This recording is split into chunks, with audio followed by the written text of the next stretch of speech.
All right, welcome back. Just before the break, we have been talking about a lot of things legal and how to help clients resolve issues outside the code and inside the code, and if people have problems of land and inheritance in Bangladesh, how to go about.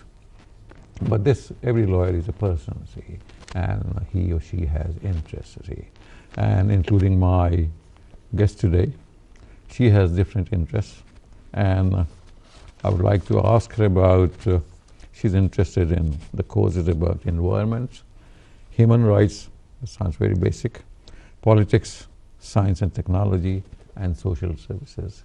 Let us go to human rights. How would you define human rights as a lawyer? The fundamental entitlement of any human, yes. But are they different from country to country and society to society? They should not be. They should not be. There are conventions and codes which most countries in the world have agreed to on what the basic human rights are. And but of course there are countries where there are tribal communities and very, very, very different communities, or very unique communities. So of course they will have their own, but generally human rights are the same all over the world. The same all over. Okay. In concept, I mean, in consideration of Bangladesh, with the background there, you have practiced there, you have lived there. How are women? I mean, there's a lot of talk about Nari Nirjatan, see, and mashallah, with the Prime Minister, the Speaker, and so many ministers and so many MPs, things have improved definitely over the years, but not very much. There are cases pending in the courts about Nari Nirjatan. Women, when they are out on their own, there's a lot of improvement. I go to Bangladesh every year and I see that. But still, young girls are harassed, raped, sometimes killed. And there are many famous cases. Nobody wants to talk about them now. They're forgotten. As I say in our trade, that the headline changes every day, so it goes to the back and then it slips out of the imagination of the people, see. So how do you see women? I mean, are they coming up? Are they being ignored by the masses? Are they being respected? They are winning, yes, in many fields, but they don't feel secure. No, this is a very chronic issue, and whereas, as you said, there has been improvement, more needs to be done, especially in terms of recognizing the law. I think Bangladesh has a big problem still in accepting women as something important, and I see this every day with my clients, in my society, with people that I know. The rights of women are very, very they're not taken seriously, and it's very easy. When you say rights of women, are they described somewhere? Are they ambiguous? Well, the Constitution says there's equal rights for men and women, and there are substantial body of laws protecting women. But what I'm trying to say is they are shoved under the carpet all the time. We have large carpets there. And very large carpets there are. For example, you cannot divorce a woman arbitrarily. You have to divorce them properly. If you take a second wife, you have to take the permission of the first wife. There is something called a consent box which needs to be ticked in the Nicaragua. Just out of context, is it? But is that possible? It is possible, yes. But who does that? The Qazi himself will be ticking that box. Who ensures that the first wife consent has been? Where is the first wife?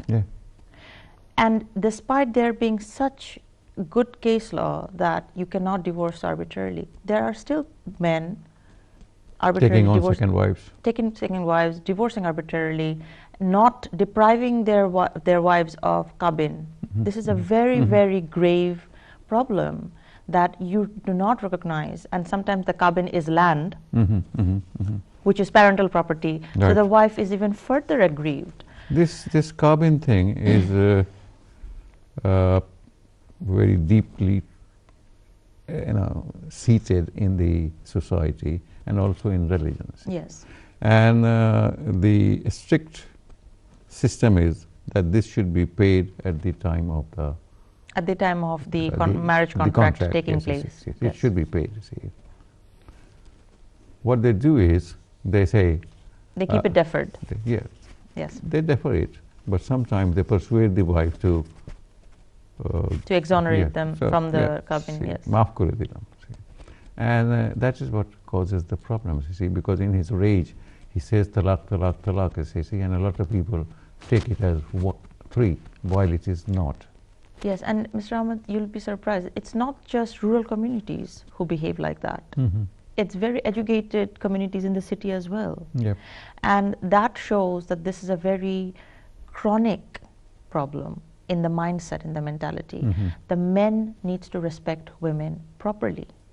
They're not just by appearance, but actually in their heads. They need to be brought up with those values. Yeah.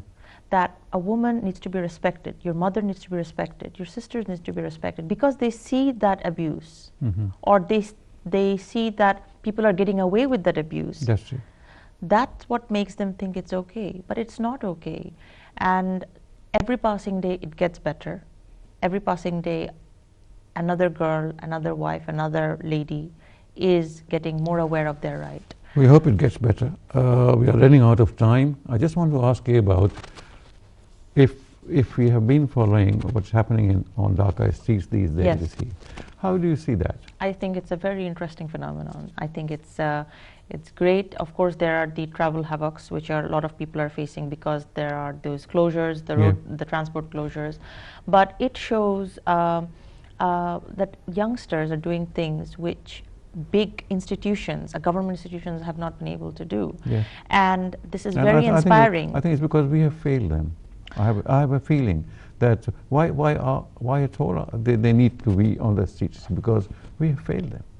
They have been we talk about things, yes, but we failed them. Absolutely. And this is also very important because I think the right to protest, Yes. it shows that people have... It goes back to your human rights. Yes, the right to protest, they're demonstrating that, and they are showing that to the world and showing that to everyone else. I think that is so vital, because you need to stand up against a wrong. Right. You have to stand up against a wrong. Look at the placards. See, they say we want justice. Yes. We want justice. And they're using very interesting slogans. Yes. They are using... Very mature, very intelligent, you see. Absolutely. Unlike the politicians and the political activists who do that, you see. And it's very, very encouraging to see. Very peaceful. And I hope, and because I'm on TV, I think I hope somewhere, somehow, they also do the same for bribery. Yep. My clients are facing the biggest challenge we face in Bangladesh is bribery, and everyone has to bribe everyone.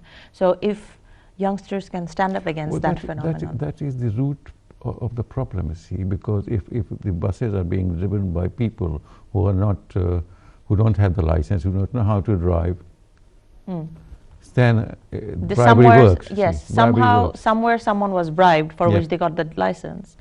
So I think corruption is a very, very key issue.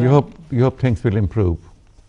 Yes, absolutely. Okay. And with these youngsters, it can only get better. Okay, Nabila, on these very positive points, we will take a beg leave of you. I was going to say take a break. Thank you very much. Thank you, Mr. Thank Ahmad. you. Thank you for having me. I hope that you've enjoyed the show as much as we have, and you have enjoyed the conversation with Nabila Rafique. We'll be back again next week, same time, same channel, with another distinguished guest. Thank you.